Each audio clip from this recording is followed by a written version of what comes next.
بس که هیچ وقت تموم نمیشه. هی دوباره عشق شده شوهرته معلومه. یه 3 تا خودم رو میبینم اونجا با مزه. عدسم داره میاد ولی نمیاد.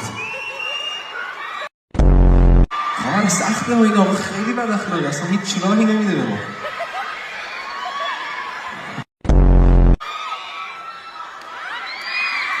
اینو به من دادی الان توی این موزیک احساسی اصلا جاش بود واقعا.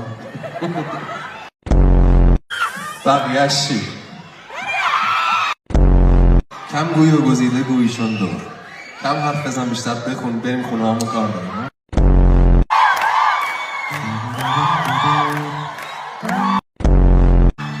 خواهم من اخلاق میره. بچه ها برای پاستیل آورده. قبول کردی؟ اشتباه کردی دیگه.